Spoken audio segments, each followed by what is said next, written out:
Hola, ¿qué tal? Yo soy Sergio Guerra Torres y te doy la más cordial bienvenida a una nueva emisión de tu programa Diálogos Judiciales, el cual realiza el Poder Judicial del Estado de Nuevo León en coordinación con Canal 28 y tiene como finalidad dar a conocer temas relacionados con el derecho y su aplicación práctica a casos concretos.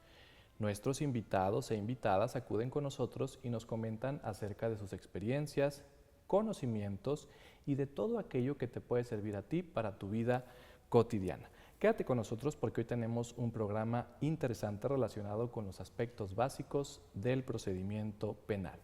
Te invito también para que nos sigas en redes sociales. Estamos como Poder Judicial del Estado de Nuevo León en Facebook, Instagram, Plataforma X y TikTok. También puedes consultar nuestra página de internet en www.pjnl.gov.mx.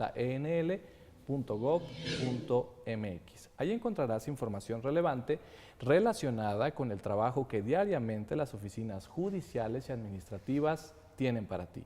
La puedes consultar de forma gratuita y en cualquier dispositivo electrónico.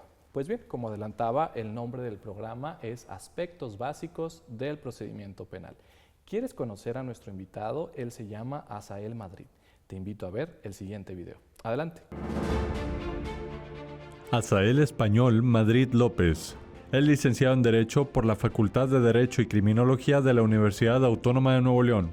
Cuenta con una maestría en Derecho Procesal Penal por el Instituto Nacional de Estudios Superiores en Derecho Penal, INDEPAC. Se desempeñó como meritorio y defensor público en la Dirección de Defensa de Segunda Instancia y Amparo en los ramos civil, familiar, mercantil y administrativo. Fue defensor público adscrito a la Cuarta Sala Colegiada del Tribunal Superior de Justicia y en la Dirección de Defensa de la Segunda Instancia en el ramo penal. Actualmente se desempeña como defensor público auxiliar en la Dirección de Investigaciones Penales. Regresamos. Asael, bienvenido a Diálogos Judiciales, es un honor que estés con nosotros. Hola, muchas gracias por la invitación y pues bueno, soy Asael Madrid, defensor público del Estado de Nuevo León, adscrito a la Dirección de Investigaciones y Procesos Penales. Muy bien, pues ¿quién mejor que tú para que nos comentes acerca de los aspectos básicos que tiene un procedimiento penal? Me parece que aunque pareciera un tema alejado de las personas, porque quizás sean detalles técnicos que quizá no logren comprender, realmente son aspectos que ahí están, ¿no? Y es importante tenerlos en cuenta por si en alguna ocasión nos toca participar en un procedimiento relacionado con estos temas. No solo a nosotros, a nuestra familia, a cualquier persona de nuestro círculo cercano. Pues enhorabuena, Asael, y vamos a iniciar el programa. Me parece que hay un tema básico, colchón, que hay que comentar y son los principios del procedimiento penal. ¿Qué nos puedes decir sobre esto? Así es, licenciado, y pues bueno, para toda la gente que va a ver este programa, déjenme les explico que hay principios rectores, así lo maneja el Código Nacional de Procedimientos Penales, y son a través de estos principios que se tiene que desarrollar todo el procedimiento penal. Y son de suma importancia. ¿Por qué? Voy a hacer un pequeño preámbulo. Teníamos anteriormente un sistema tradicional en materia penal y ahora tenemos un sistema acusatorio y oral. Muy bien. Así es que este sistema acusatorio y oral, pues bueno, tiene estos principios. ¿Cuáles son? Inmediación. ¿Qué quiere decir? Que deben de estar todas las partes, pero es sí o sí la presencia de un juzgador. Muy bien. Y este juzgador no puede transferir esa facultad a cualquier otro, tiene que ser él. Y la presencia de las partes es sumamente indispensable. Otro de los principios es el principio de continuidad, que tiene que ver con el principio de concentración, es decir, que las audiencias sean secuenciales y dentro de los plazos que la ley establece. Muy bien. Otro principio fundamental es el principio de publicidad, es decir, nada está detrás, siempre es pública una audiencia, a excepciones.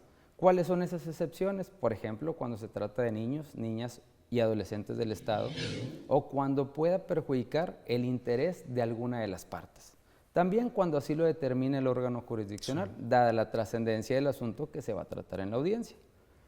Cuando hablamos de públicas, ahorita, pues bueno, ya vimos la cuestión del COVID, nos trasladamos a unas audiencias que son a la distancia. ¿En línea? En línea.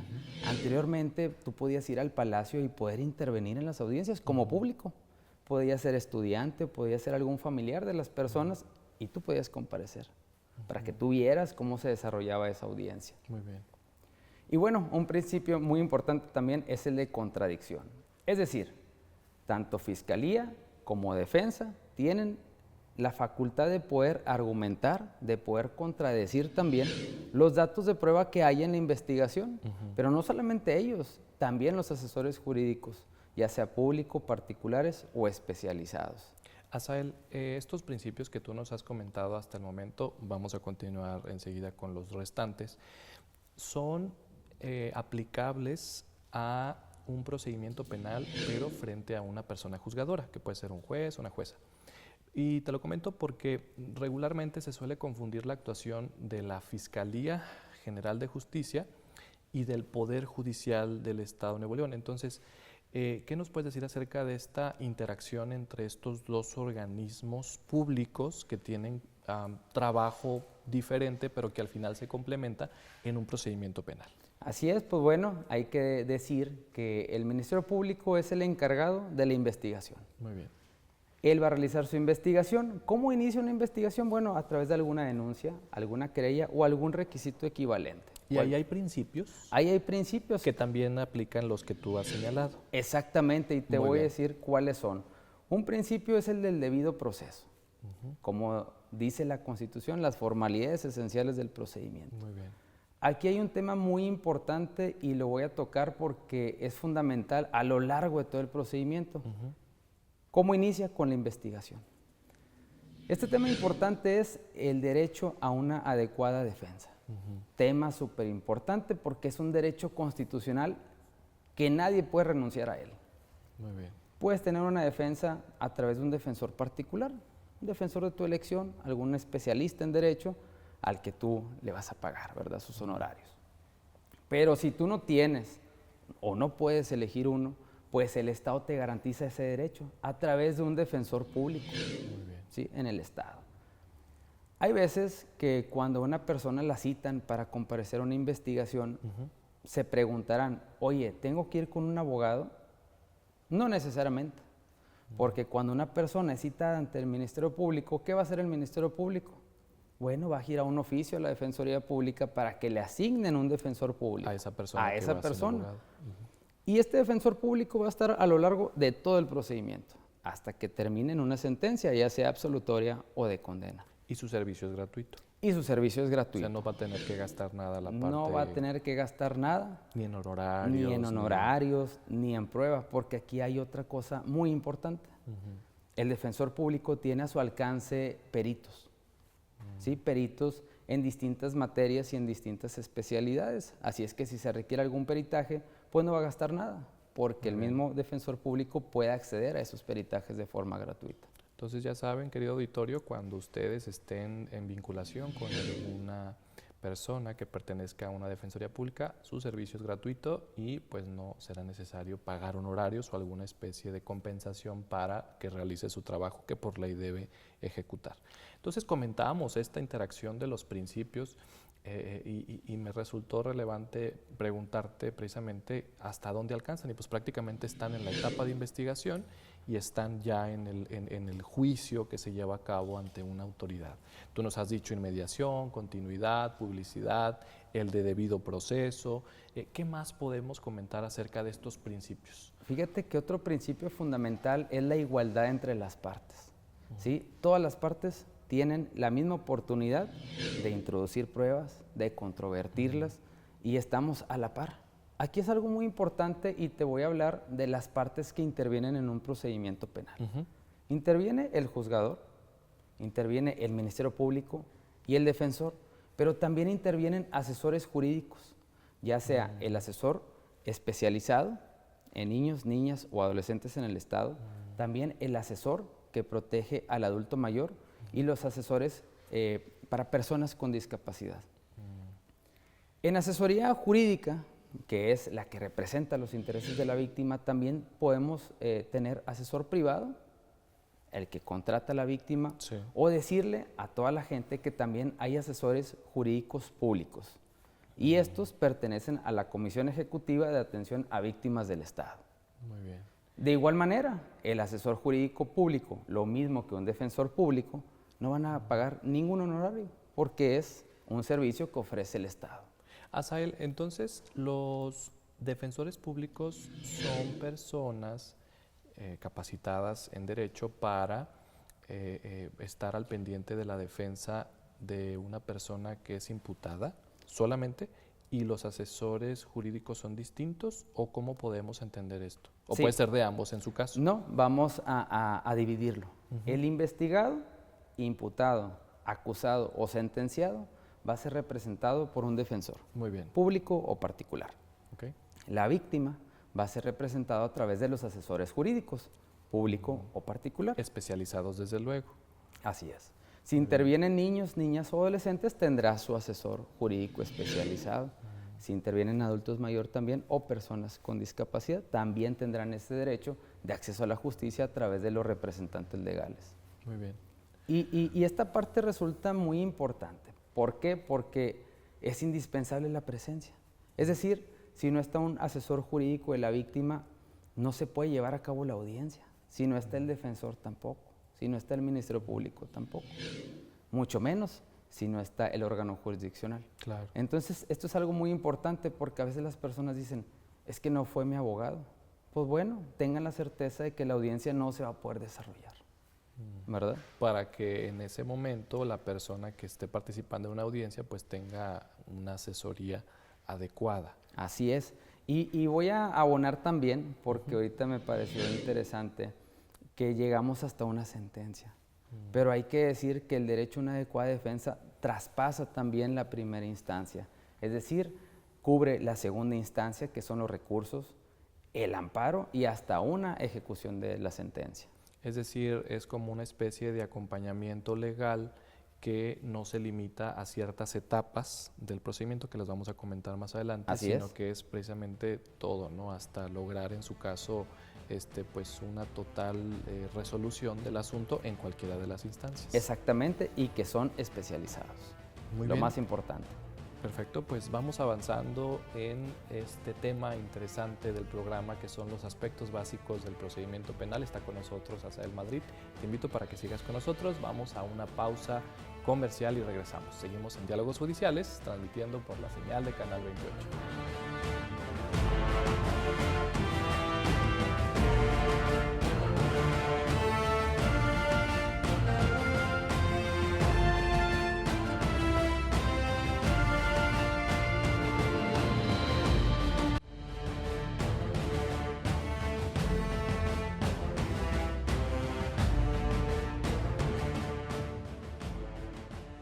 Regresamos a Diálogos Judiciales. Recuerda, estamos transmitiendo por la señal de Canal 28. Te invito para que nos sigas en redes sociales. Estamos como Poder Judicial del Estado de Nuevo León en Facebook, YouTube, Instagram, Plataforma X y TikTok.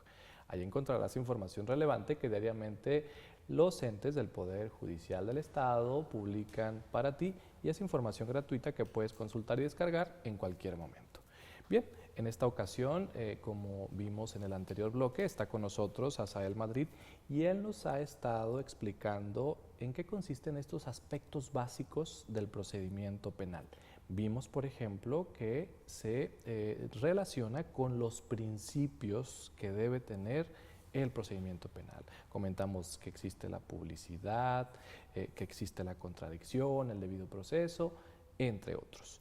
Asael, dando continuidad a estos pues principios, desde luego, del procedimiento penal, pero yendo más allá, es decir, ¿cómo podemos entender y cuáles son también las etapas del procedimiento penal?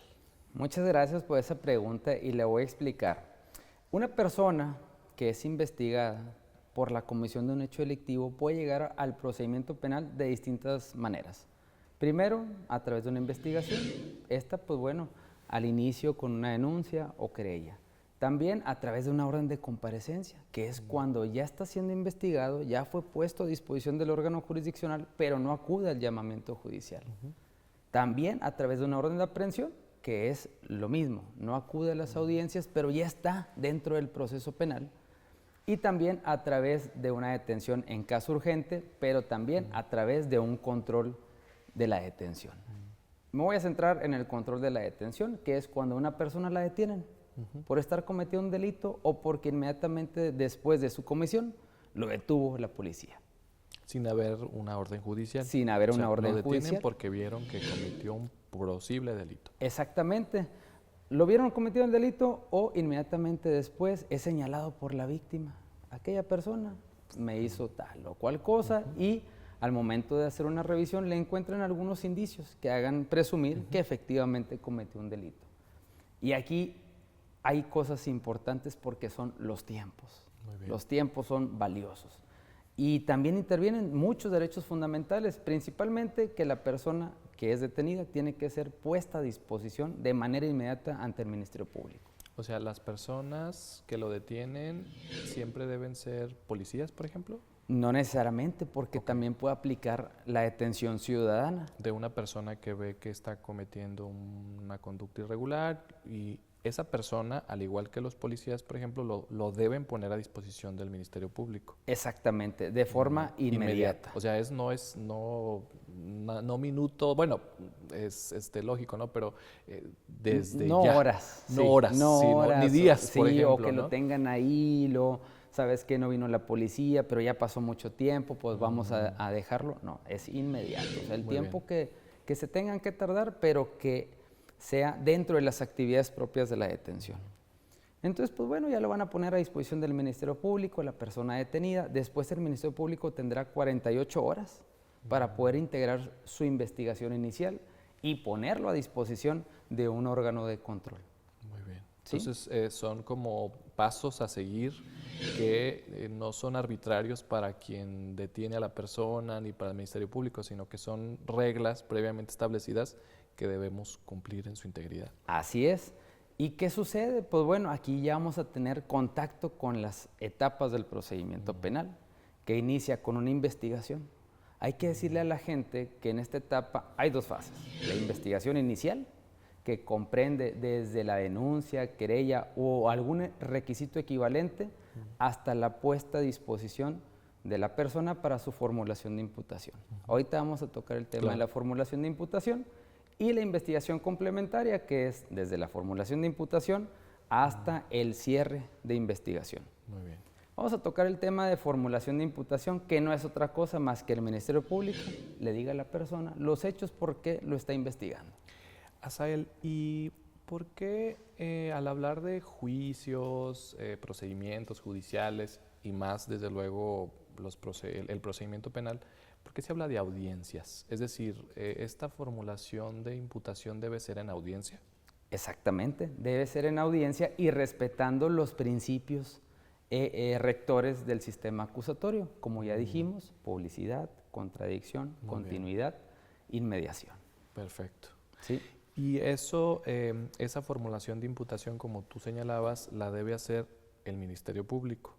Exactamente. Frente al juez o jueza, y debe estar presente siempre la persona a quien se le imputa ese hecho delictuoso. Así es, porque la práctica es, por ejemplo, me voy a poner yo como investigado.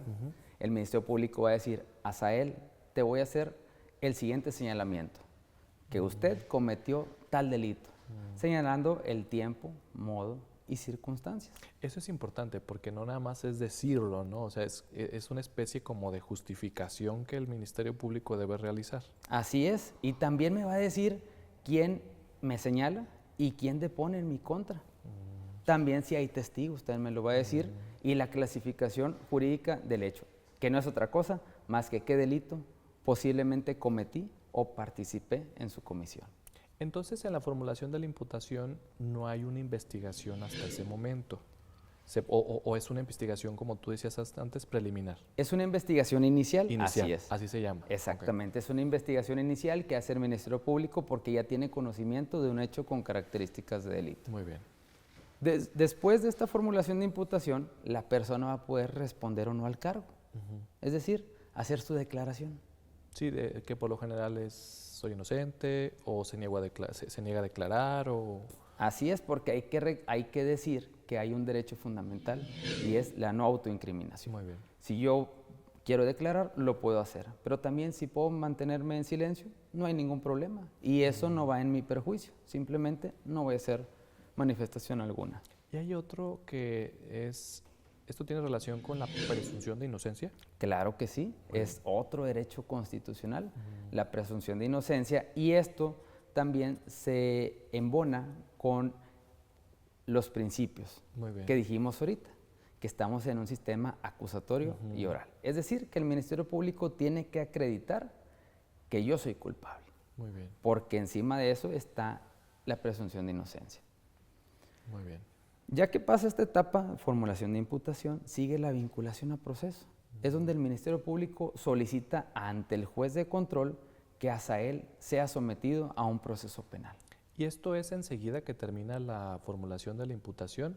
O, por ejemplo, se inicia la audiencia, pues Ministerio Público formule su imputación, ya la formula, la justifica, y en ese momento se vincula a proceso, ¿o hay una como etapa entre esos dos actos? Sí, es en la misma audiencia. En la misma audiencia. Sí, Muy incluso bien. esa audiencia se le denomina una audiencia combo, porque se ven Ah. varias partes en una sola audiencia, Muy bien. por ser una audiencia inicial. Entonces, si llegamos a través de una detención, pues se ve el control de la detención para justificar si es legal o no.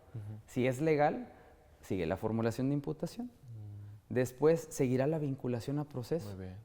Si la autoridad nos vincula a proceso, es decir, si hay elementos al menos necesarios para decir que Asael cometió un hecho con la apariencia del delito, pues nos va a vincular a proceso. Acto seguido, se aplican las medidas cautelares. Y finalmente, el plazo de cierre de investigación. Es el plazo de cierre de investigación, pero no es la sentencia definitiva. No. Todavía no. Exactamente, no es. Muy Este bien. plazo de investigación es para que el Ministerio Público agote su investigación totalmente. Y eso es para dar certeza a todo ciudadano de que después de ese plazo ya no va a haber más nada que agregar. No hay de que, oye, es que se me pasó, se me olvidó, es que recabé. Ya no. Si no es como definitivo, Se cierra. ¿no? Ya no hay manera de modificarlo. Así es. Ahorita tocaremos otros temas que ya dije como medidas cautelares. Otra etapa del procedimiento penal es la audiencia intermedia, o también denominada preparación del juicio oral, que es en donde el Ministerio Público ya presenta una acusación en contra de una persona y en donde esta persona, a través de su defensor público o particular, puede dar contestación a esa acusación, respetando siempre los principios rectores. Aquí, ¿cuál va a ser? El principio de contradicción. Muy bien. ¿Por qué es importante esta etapa? Para que la gente sepa, porque en esta etapa es donde se hace el descubrimiento probatorio. Yo, Fiscalía, tengo estas pruebas, yo, Defensa, tengo estas pruebas. ¿Ya desahogadas o por desahogar? Por desahogar. O sea, por llevarse a cabo, ¿no? Ante la autoridad. Así es. Muy bien. Y en esta etapa es muy importante, ¿por qué? Porque aquí podemos celebrar acuerdos probatorios. Es decir, aquellos acuerdos que no vamos a permitir se desahoguen. Vamos a suponer un ejemplo. Y tienen que estar de acuerdo ambas partes. Exactamente. Ok. Vamos a suponer un ejemplo, algún delito de violencia familiar. Pues está un acta de nacimiento. Este acta de nacimiento corrobora un parentesco. Es innecesario llevarlo a una audiencia, llevarlo a esa parte al juicio oral. Muy bien. Vamos a hacer un acuerdo De que probatorio sí existe un parentesco. de que existe un parentesco y eso ya no va a ser desahogado en la audiencia de juicio oral. Y de esta manera vamos a hacer que el juicio oral sea más ágil también. Muy bien. Y bueno, eso se realiza en esa audiencia intermedia, Así es. ¿verdad? Entonces se va preparando las pruebas para desahogarlas en esa misma audiencia o en otras. En el juicio oral. En el juicio oral. Sí. Muy bien. Otro tema también importante en esta audiencia es que en esta audiencia las partes pueden debatir sobre si esas pruebas van a tener que ser desahogadas o no. Es decir, a lo mejor no es una prueba pertinente, a lo mejor es sobreabundante y pueden ser excluidas para el juicio oral. Entonces hay varios filtros. Las partes obviamente ofrecen las pruebas que ellas consideren pertinentes y las que no, pues no las ofrecen. Pero las pruebas que ellos ofrecen se pueden de alguna forma sacar por acuerdo de ambas partes, y si no es así, la autoridad también puede como tacharlas, ¿no? Desestimarlas, como tú dijiste. Así es, a través del debate correspondiente entre las partes. Por ejemplo, si es una prueba que no tenga relevancia con el hecho. O si ya es una prueba que pues iba a acreditar el parentesco, pero ya lo tenemos acreditado con el acta de nacimiento, entonces también puede ser excluido, ¿sí? Por eso es importante esta prueba, esta etapa, porque es preparación a juicio oral. Preparación a juicio oral. Y sigue ya el juicio oral. Y sigue ya el juicio oral. Solamente voy a destacar un punto importante también en esta etapa. ¿Por qué? Porque hasta esta etapa tenemos para salidas alternas. Ah, muy bien. Sí. O sea, nada más en esta etapa. Hasta esta etapa. Hasta la intermedia. Así es, porque una vez que se desahoga la audiencia intermedia, sigue lo que es el auto de apertura o juicio oral. Y la ley nos dice que tenemos hasta antes del dictado del auto de apertura o juicio oral para celebrar lo que son las salidas alternas. Muy bien. Pues es una serie de cuestiones interesantes que hemos estado comentando respecto a los aspectos básicos, ¿no? Desde luego son aspectos básicos, habrá momentos de abundar sobre estos puntos en diversos programas, pero antes de continuar vamos a una pausa comercial y regresamos comentando estos temas que se están poniendo buenos, interesantes, sobre aspectos básicos del procedimiento penal. Regresamos.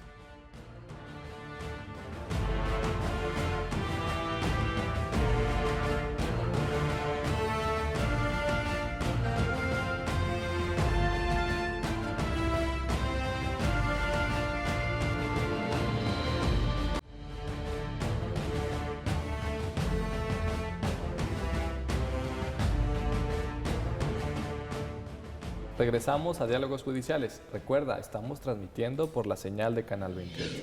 En esta ocasión vamos avanzando con un programa muy interesante vinculado con los aspectos básicos del procedimiento penal.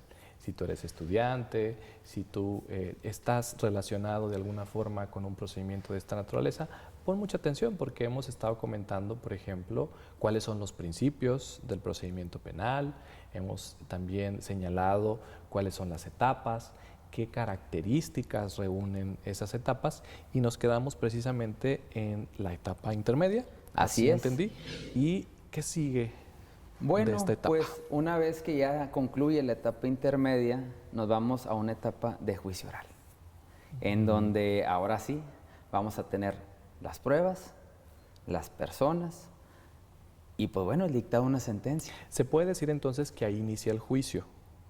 ¿En la etapa del juicio oral? Así es, ya el juicio propiamente es en esa etapa, porque hay que recordar que ya llevamos 3 etapas. La etapa de investigación, la etapa intermedia y la etapa de juicio oral. El juicio oral. ¿Y con qué culmina la etapa del juicio oral? Ok, esta etapa concluye con el dictado de una sentencia, ya sea absolutoria o de condena. Absolutoria porque no se acreditó el hecho materia de acusación y de condena, pues bueno, porque la Fiscalía pudo quebrantar el principio de presunción de inocencia y acreditó su teoría del caso. O sea, la responsabilidad de la persona en esa conducta que se le atribuye como hecho delictuoso. Así es. Con las pruebas que presentó y así. Así es.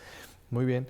Y en estas pues, interacciones entre las etapas del procedimiento penal, ¿dónde encontramos a la defensa técnica y adecuada y quién es el que tiene ese derecho para gozar de esa defensa? Muy bien, déjame te digo que este derecho es para el investigado. Y como ahorita dijimos, hay varias etapas. Te voy a mencionar que desde la investigación, la persona que es citada ante el Ministerio Público tiene derecho a gozar de esta defensa técnica y adecuada. Ya lo dijimos, si tú compareces con un defensor particular, excelente, pero si no cuentas con él, te van a asignar un defensor público del Estado de Nuevo León. Muy bien. También en todas las audiencias tiene que estar presente el defensor público y a través de su presencia y de su conocimiento, pues bueno, tiene que aplicar todas las habilidades, herramientas para poder defender su teoría del caso. Muy bien. Y bueno, me parece también que en todo momento la persona juzgadora vigila, ¿no? Que se cumplan, porque no es de que esté presente nada más un defensor, sino que exactamente cuáles son sus obligaciones dentro del procedimiento o en las audiencias a las que está escuchando. Porque creo que físicamente pues ahí están, ¿no? O sea, sí, está el abogado o la abogada, sí está. Dale, nos vamos con la audiencia. Pero, ¿qué características debe reunir Muy buena pregunta, porque fíjate que el órgano jurisdiccional es garante. Entonces él tiene que verificar que precisamente no se esté violentando ningún proceso, ningún derecho de ninguna de las partes, de víctima o de investigado. Entonces digamos que una persona tiene su carácter de investigado o de acusado y ahí tiene a su defensor, público o particular. Entonces el juzgador tiene la posibilidad de separar del cargo a los defensores. En casos extraordinarios justificados. En casos de que el juez, ya sea de control o de juicio oral, advierta que no tenga conocimiento del sistema acusatorio o que no tenga destreza o habilidades para poder representar el asunto. Muy bien. Entonces, va a suceder similar. Es un defensor particular, lo separan del cargo y ¿qué va a suceder? Pues bueno, Le nombran otro. le van a decir a la persona investigada, oye, pues tienes un derecho y tu derecho es que alguien te represente. Te damos un plazo para que tú nombres a algún defensor de tu elección, pero si no puedes o no cuentas con él, te garantizamos este derecho a través de un defensor público. Muy bien. Y de esta manera este derecho se ve salvaguardado, ¿verdad? Claro. Para que no sea una violación procesal más adelante. Y eso tiene su fundamento en la defensa técnica y adecuada que se debe garantizar dentro del procedimiento a cargo de la persona o que se está investigando o que ya se acusó para justificar su responsabilidad. Así es, y hay excepciones a esta falta de destreza o habilidades. También cuando las personas no acuden a las audiencias. Es decir, el abogado no fue. Pues bueno, lo que va a hacer el órgano jurisdiccional es detectar esa falta y decir, para que las audiencias sean continuas y secuenciales, como dijimos que es un principio, pues bueno, hay que nombrarle un defensor público para que lo represente. Ya si en la siguiente audiencia el investigado dice, cuento yo con una defensa particular, pues bueno, se lleva a través de esa defensa particular, sin embargo se ve salvaguardado su derecho, ¿verdad? Muy bien. Y bueno, estoy seguro que tú estás vinculado a pues ciertas características que has advertido en casos particulares y desde luego sin exponer, por ejemplo, datos personales de las personas.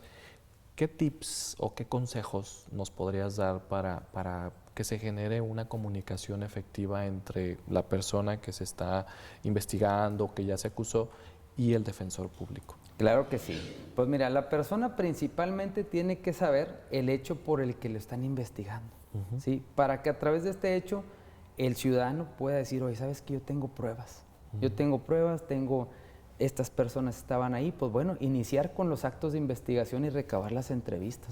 Oye, tengo videos, bueno, iniciar con esos actos de investigación, poderlos recolectar y en un momento determinado poderlos introducir a una audiencia de juicio oral a través de las técnicas de litigación. Esto es muy importante.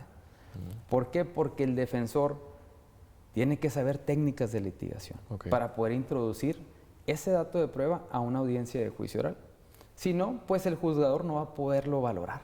Entonces, la persona que tiene esa defensa técnica, pues debe decirle la verdad, ¿no? O sea, no inventar cosas o no mentir, ¿no? Prácticamente lo que tenga a su alcance, que sea obviamente verdadero para ofrecerlo dentro del procedimiento penal. Exactamente, porque es la única manera en la que nosotros pudiéramos ir formando nuestra teoría del caso y poder decir que el hecho no aconteció de esa manera, que él no estaba en el lugar de los hechos, o que hubo quizá alguna confusión, o que simplemente no fue o no sucedió nada.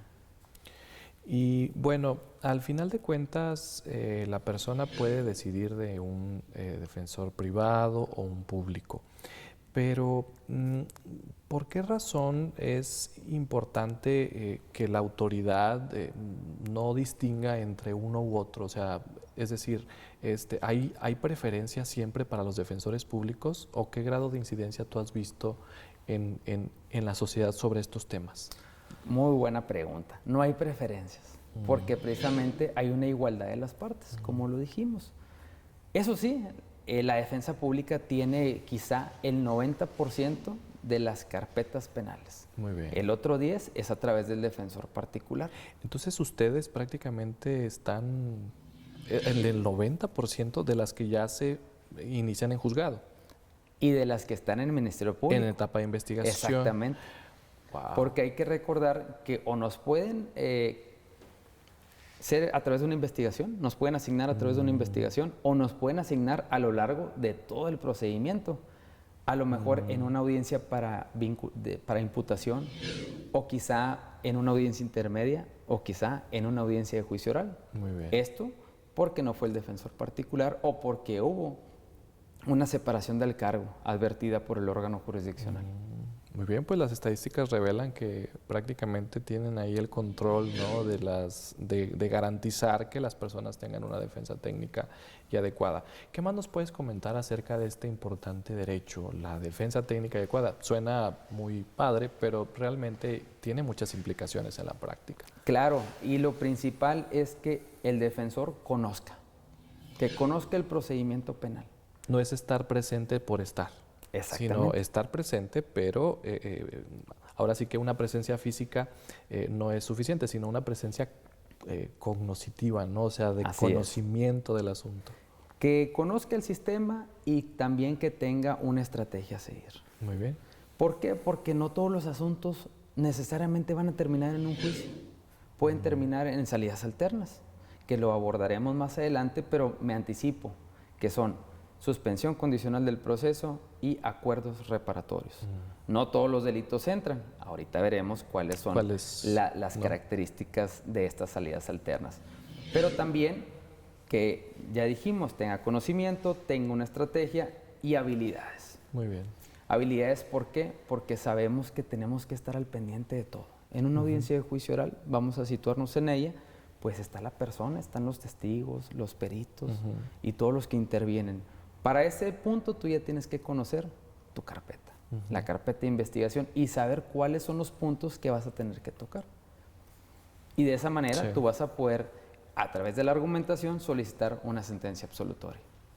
Sí, porque no es que por el hecho de que esté sujeto a un procedimiento penal una persona ya sea un caso perdido, ¿no? Exacto. Bueno, pues es que ya te imputaron, ya te acusaron, no, o sea, precisamente la finalidad, como tú lo has señalado, de la defensa técnica y adecuada es justificar lo contrario, porque prevalece el principio de presunción de inocencia. Así es.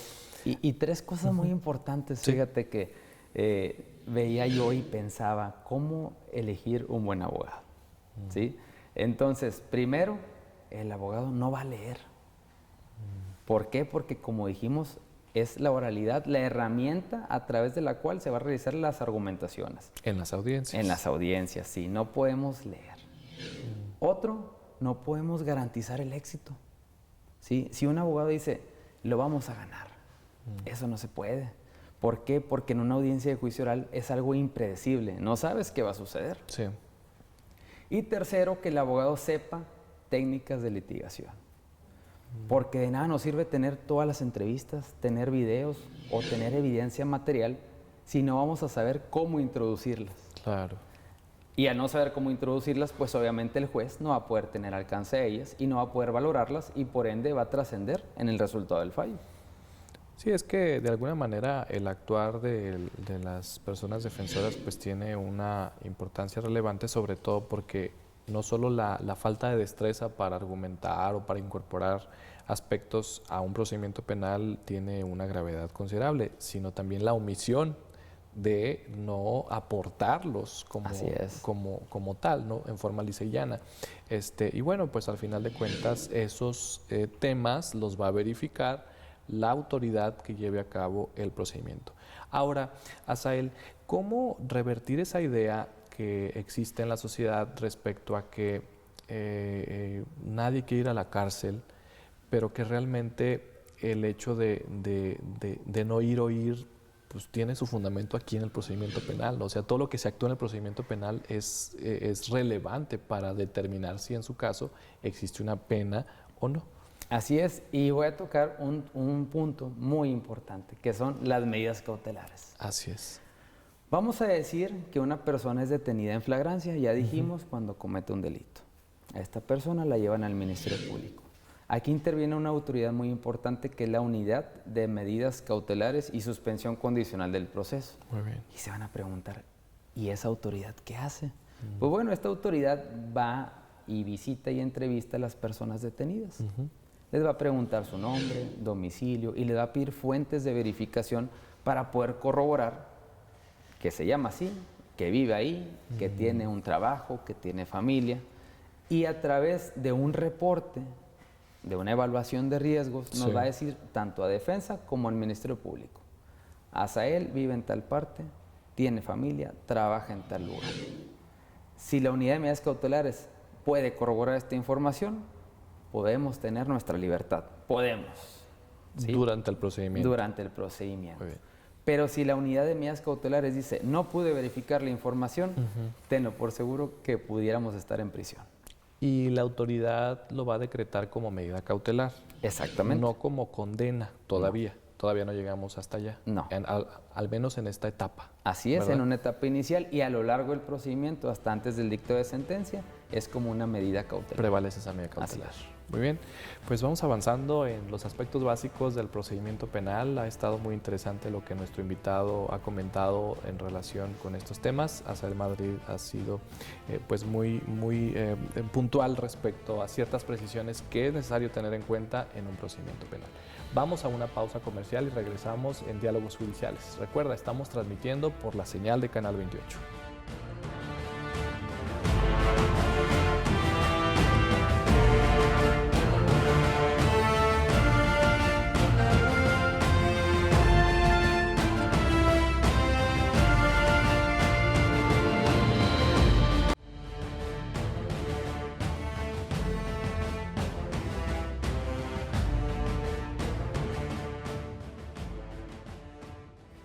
Regresamos a Diálogos Judiciales. Recuerda, estamos transmitiendo por la señal de Canal 28. Pues bien, en esta ocasión vamos a concluir un tema que iniciamos los bloques anteriores relacionado con los aspectos básicos del procedimiento penal. Asael Madrid nos ha explicado, por ejemplo, los principios, nos ha explicado en qué consisten las etapas, qué se entiende por la defensa técnica y adecuada en un procedimiento penal, quién tiene la labor de garantizarla. Y bueno, en el bloque anterior él nos señalaba la relevancia de las medidas cautelares. Asael, continuando con este tema de las medidas cautelares, ¿qué más podemos decir acerca de su vigencia y validez dentro de un procedimiento penal? Ok, bueno, ¿desde cuándo se aplican las medidas cautelares? Desde las audiencias iniciales. Recordar que ahorita platicamos de la vinculación a proceso. Si se vincula a proceso, pues sigue la imposición de medidas cautelares. Tendrán vigencia a lo largo de todo el procedimiento hasta el dictado de una sentencia absolutoria o de condena. Okay. Ahora, ¿por qué se imponen las medidas cautelares? ¿O para qué se imponen las medidas cautelares, mejor dicho? Pues bueno, se imponen para la protección de la víctima o testigos. También para evitar la obstaculización del proceso y si existe algún riesgo de sustracción de la acción de la justicia. ¿Cómo vamos a poder determinar o cómo la autoridad puede determinar que existe un riesgo de sustracción de la justicia? Pues bueno, porque a lo mejor tenga carpetas y no haya cumplido con las medidas cautelares anteriormente. Muy bien. O porque no asista a las audiencias. Entonces el juzgador va a advertir que la persona no tiene el interés de sujetarse al procedimiento penal y por ende puede agravar las medidas cautelares. Vamos a hablar acerca de alguna de ellas. Una medida cautelar puede ser la presentación periódica. Comparece al tribunal, a lo mejor una vez a la semana, una Sin vez cada necesidad de 15 estar días. en prisión. Sin O sea, necesidad de estar en prisión. Va y firma, que es lo Así que es. se conoce así, ¿verdad? Exactamente, la prisión no se puede combinar con ninguna medida cautelar, hay Ah, que muy decirlo bien. a la gente, pero sí pueden mezclarse distintas medidas cautelares. Puede ser la presentación periódica, puede ser que no te acerques a determinados lugares o personas, precisamente para la protección de las víctimas, Claro. testigo, comunidad, la separación del domicilio, o que no puedas viajar al extranjero. También el resguardo domiciliario y por último, la prisión preventiva. Muy bien. ¿Qué sucede, por ejemplo, si la unidad de medidas cautelares no pudo verificar el domicilio? No pudo hacer un llamado a las fuentes de verificación y nos imponen la prisión preventiva en un delito en donde no sea oficiosa. Pues bueno, esta medida cautelar puede variar. Okay. ¿Qué tenemos que hacer? Acercarnos a nuestro abogado, ya sea público o particular, y dotarlo de datos de prueba que justifiquen el domicilio, el arraigo, la familia, la situación laboral y con base en estos datos de prueba solicitar una audiencia, que será de forma inmediata. De variación de la medida cautelar. De variación de medida cautelar. Esto si una persona está detenida. Muy bien. Pero también el Ministerio Público puede variar la medida cautelar. Si una persona está en libertad y tiene la presentación periódica, pero no acude a estampar su huella o su sí. firma, pues entonces el Ministerio Público puede advertir que hay causas objetivas y que ha variado esta necesidad de cautela y pues bueno, puede solicitar un resguardo domiciliario en el caso de que exista un domicilio. Y si no existe domicilio, pues será la prisión preventiva. La prisión preventiva. Así Muy es. bien. Pues al final de cuentas son herramientas que se dan en un procedimiento para garantizar la presencia, en este caso, de la persona a la que se le atribuye la comisión de un delito y pueda pues participar en las audiencias, declarar, pero algo que me llamó la atención que es proteger a las víctimas. Así es. Asael, y bueno, hay muchos temas que abarca el procedimiento penal, pero tú dijiste en bloques anteriores lo relativo a las salidas alternas y que existen como etapas en donde se pueden invocar. ¿Qué nos puedes decir acerca de estas salidas alternas? ¿Cuáles son? El momento, obviamente, en el que se pueden invocar y quién las autoriza. Mira, es un tema muy importante porque a través de las salidas alternas vamos a poder descongestionar el sistema penal.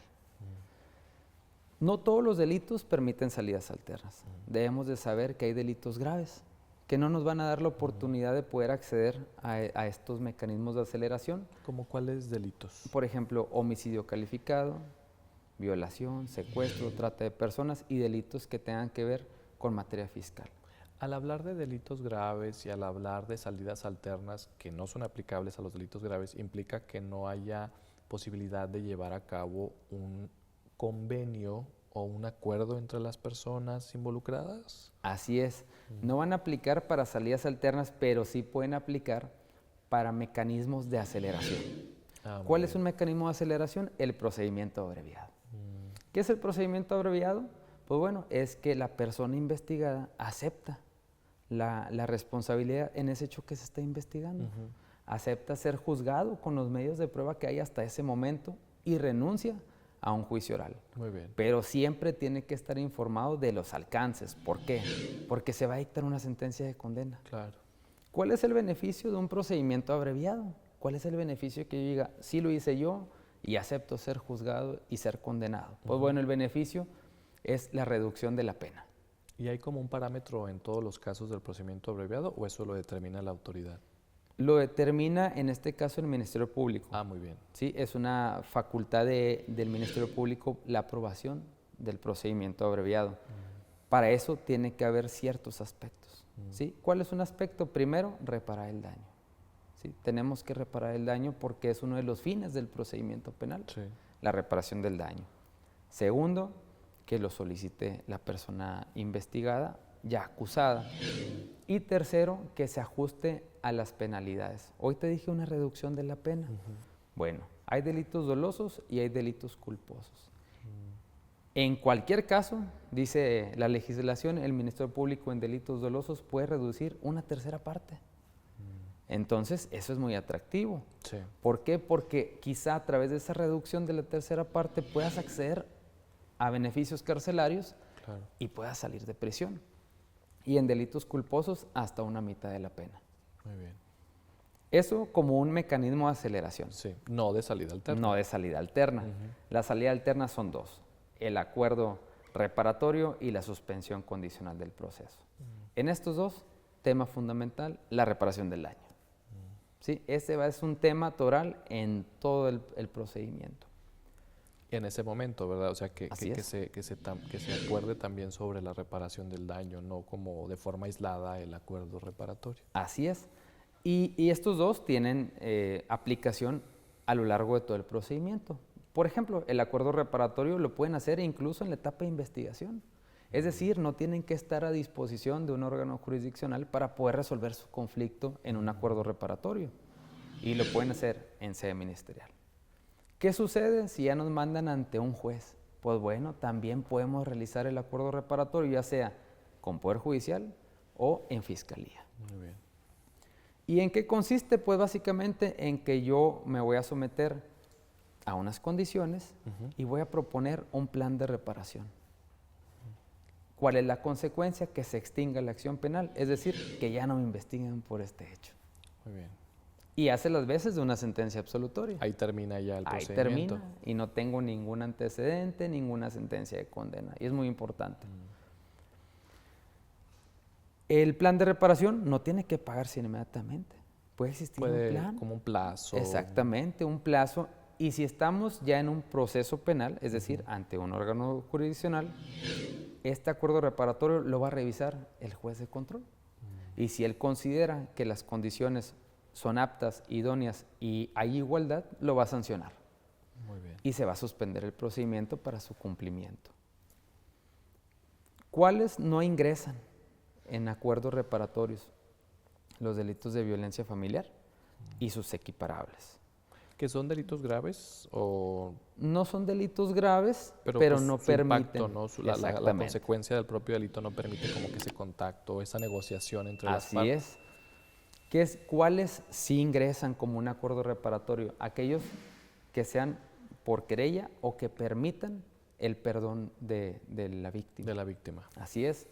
También aquellos delitos patrimoniales no violentos.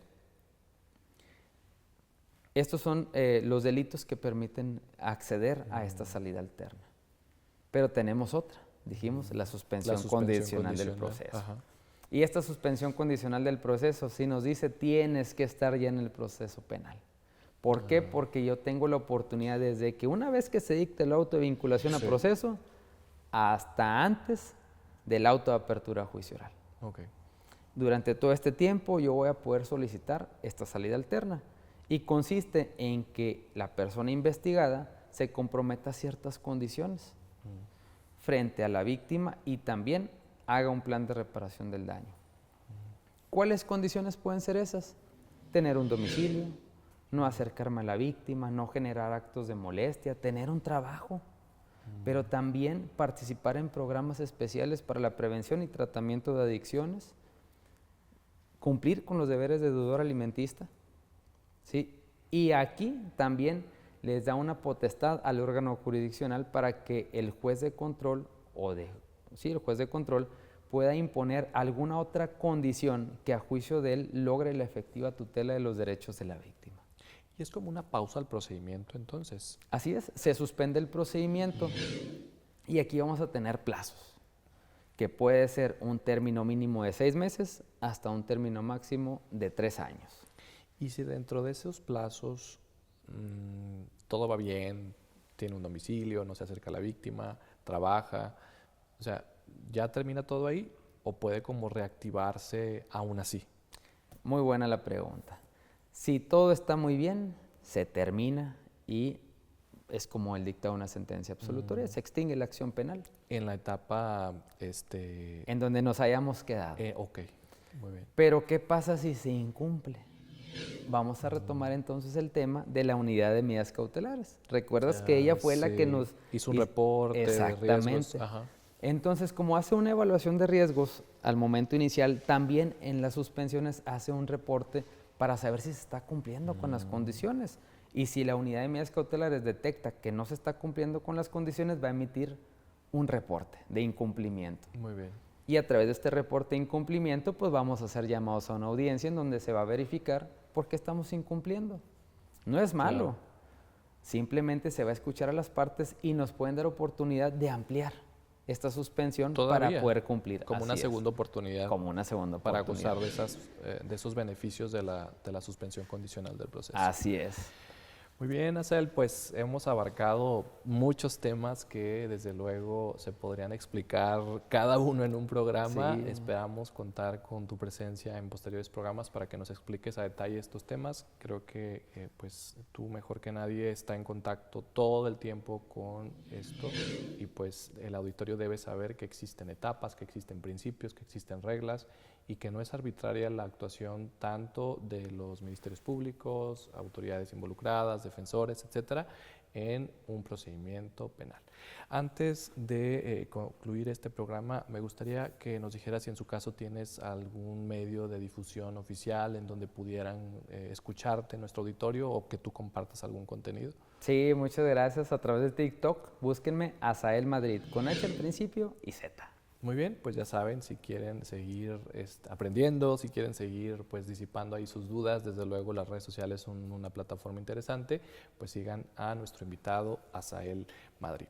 También yo los invito para que consulten nuestra página de internet que está apareciendo en pantalla en este momento y ahí ustedes pueden consultar las publicaciones académicas que realiza el Poder Judicial del Estado de Nuevo León.